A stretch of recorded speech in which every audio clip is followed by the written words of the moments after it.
নমস্কার সবাইকে। তো আজকে আমি নিয়ে চলে এসেছি একটা কেকের রেসিপি। তবে এই কেকটা কিন্তু ময়দা বা সুজি দিয়ে নয়, এটা বিস্কুট দিয়ে বানানো কেক। হ্যাঁ, ঠিকই শুনেছি, বিস্কুট দিয়ে। তো এটা আমার যে গোপু সোনাকে সকাল বিকেল যে বিস্কুটগুলো দিই, তো সব সময় প্রসাদ আমাদের খাওয়া হয় না, সেই বিস্কুটগুলো আমি একটা এয়ারটাইট কন্টেনারে রেখে দিই। আর সেই বিস্কুটগুলো দিয়ে আমি কখনো কেক বানাই, কখনো আইসক্রিম বানাই।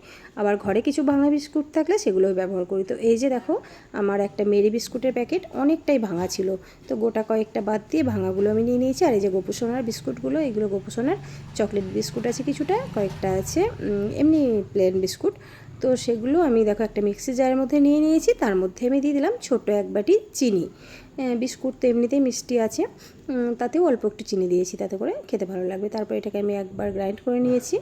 তো এই যে দেখো, এবারে আমি এর মধ্যে দিয়ে দিচ্ছি নর্মাল টেম্পারেচারে থাকা দুধ, লিকুইড দুধ। এটা আগের থেকেই জাল করা ছিল, তো এটা পরিমাণ মতো বুঝে দিতে হবে, এটা বলার কিছু নেই। আর এখানে আমি 1 চামচ দিয়ে দিলাম ভ্যানিলা এসেন্স, দিয়ে এটাকে আমি আরও একবার ঘুরিয়ে নিয়েছি। তো দেখো এরকম হয়েছে। তবে আমি আরও একবার এটাকে ব্লেন্ড করে নেব, কারণ এর মধ্যে কিছুটা এখনও গোটা গোটা থেকে গেছে। এই যে দেখো, তো এবারে এর মধ্যে আমি দিয়ে দেব প্রায় 50 গ্রাম মতো বাটার। এতে স্বাদটা খুব সুন্দর হবে, মানে টেস্টি লাগবে অবশ্যই। তো বাটারটা দিয়ে দেখো আমি আরও একবার ব্লেন্ড করে নিয়েছি। এই যে ঠিক এরকম হয়েছে, এটা একদম পারফেক্ট হয়েছে কেকের জন্য। তো চলো এবার কেকটা বানিয়ে নিই। তো বাটির মধ্যে আমি আগের থেকে সাদা তেল ব্রাশ করে নিয়েছি। এবারে এর মধ্যে আমি কিছুটা ময়দা ডাস্ট করে নেবো। তো ময়দাটা দিয়ে এরমভাবে খুব ভালো মতো ঘুরিয়ে আমি এটাকে পুরো বাটির মধ্যে লাগিয়ে নিয়েছি, আর এক্সট্রা ময়দাটা ঝেড়ে ফেলে দিয়েছি। তো এদিকে আমি একটা কড়াই গরম করতে বসিয়ে দেবো, তার জন্য আমি গ্যাস জ্বালিয়ে নিলাম। একটা লোহার কড়াই বসিয়ে দিয়েছি। কড়াইটা দেখে আবার কেউ বাজে মন্তব্য করো না, এটা যেহেতু লোহার কড়াই তাই চেহারাটা এরকম, না হলে এমনি কিন্তু পরিষ্কার।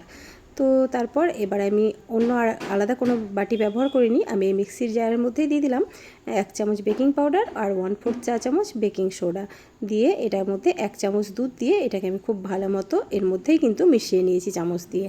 তো দেখো এভাবেই ঘুরিয়ে, মানে একই ডিরেকশানে এটাকে ঘুরিয়ে মিশিয়ে নিয়েছি। এবারে এই ব্যাটারটা আমি বাটির মধ্যে ঢেলে নিচ্ছি কেক বানানোর জন্য। তো দেখো এরকম হয়েছে, ব্যাটারটা কিন্তু অনেকটাই হয়েছে। তো আমি অ্যালুমিনিয়াম বাটির মধ্যেই আজকে বানিয়েছি। তো তারপর বাটির মধ্যে দিয়ে বাটিটা একটুখানি আমি ট্যাপ করে নেব, যাতে করে এক্সট্রা যে বাতাসটা আছে সেটা যেন বেরিয়ে যায়। তো খুব ভালো মতো বাটিটা ট্যাপ করে নেবে, এরমভাবে ট্যাপ করে নিয়েছি। তারপর কড়াইয়ের মধ্যে আমি খুব সাবধানে বসিয়ে দেবো, যেহেতু কড়াইটা প্রচণ্ড গরম, তো একটু সাবধানে বসিয়ে দিতে হবে। তো দেখো আমি বসিয়ে দিয়েছি। এবারে এটাকে ঢাকা দিয়ে আমি বেক করে নেব 40 থেকে 45 মিনিট মতন। তো প্রথমে গ্যাসের ফ্লেমটা আমি 2-3 মিনিট হাই রেখেছিলাম, তারপর একদম লোতে করে দিয়েছি। তো দেখো এবার এই ঢাকা দিয়ে এটাকে 40 থেকে 45 মিনিট বেক করে নেব। তবে মাঝখানে আমি একবার খুলবো, মানে প্রায় 20 মিনিট পর। এই যে দেখো 20 মিনিট পর আমি এটা ঢাকাটা খুলে ওপর দিয়ে একটুখানি চকলেট দিয়ে দেবো। আমার কাছে একটা চকলেট ছিল গোপুরি, ওই যে 10 টাকা দামের যে ক্রিসপিলো চকলেটগুলো হয়, সেটাকেই আমি ভেঙে গুঁড়ো করে নিয়েছি। তারপর ওপর থেকে এটাকে ছড়িয়ে দিয়েছি। এটা দেখতেও খুব সুন্দর লাগবে, আর এটা খেতে তো অবশ্যই টেস্টি হবে, চকলেট মানে বুঝতেই পারছো। তো চকলেটটা গুঁড়ো করে নিয়ে আমি এভাবে ওপর দিয়ে ছড়িয়ে দিয়েছি। এটাকে দিয়ে তারপর আবারও ঢাকা দিয়ে আমি প্রায় 20 থেকে 25 মিনিট বেক করে নেব। যেহেতু অলরেডি 20 মিনিট এখানে হয়ে গেছে, তো আরও 20 থেকে 25 মিনিট আমি বেক করে নেব। তো ঢাকা দিয়ে এটাকে হতে দিলাম। তো ফিরে আসছি আমি মোট 45 মিনিট পর।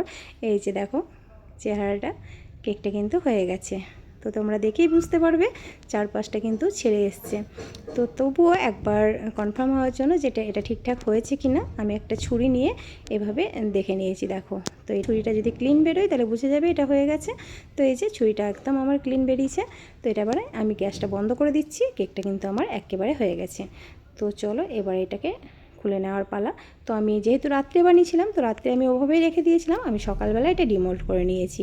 তো দেখো একটা উপর দিয়ে প্লেট দিয়ে দিয়েছি, তারপর এরকমভাবে উল্টে একটুখানি ট্যাপ করলেই কিন্তু কেকটা বেরিয়ে আসবে। তো দেখো তোমরা দেখেই বুঝতে পারবে পিছনটা কত সুন্দর হয়েছে, একটুও কিন্তু পুড়ে যায়নি।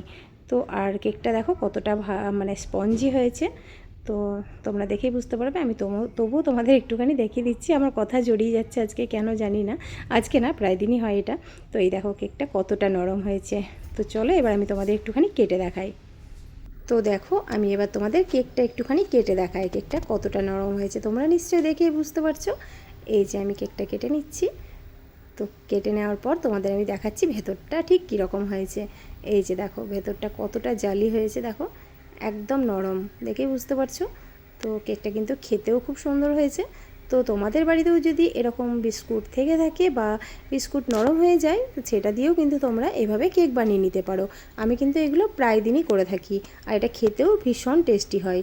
তো অবশ্যই একবার বানিয়ে দেখতে পারো, আর কেমন লাগলো আমাকে অবশ্যই জানাবে। তো বন্ধুরা, এই ছিল আমার আজকের রেসিপি। তোমাদের কেমন লাগলো আমাকে অবশ্যই জানিও। ভালো লাগলে একটা লাইক কমেন্ট শেয়ার করে দিও, আর আমার চ্যানেলটি সাবস্ক্রাইব করে পাশে থাকার অনুরোধ রইল। আর যে সকল বন্ধুরা ফেসবুক থেকে দেখছো তারা প্লিজ আমাকে একটু ফলো দিয়ে দিও।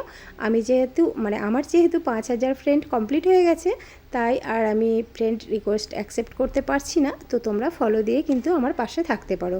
আজকে তাহলে আসি, দেখা হচ্ছে পরের ভিডিওতে নতুন কোনো রেসিপি নিয়ে। ততদিনে সবাই ভালো থেকো।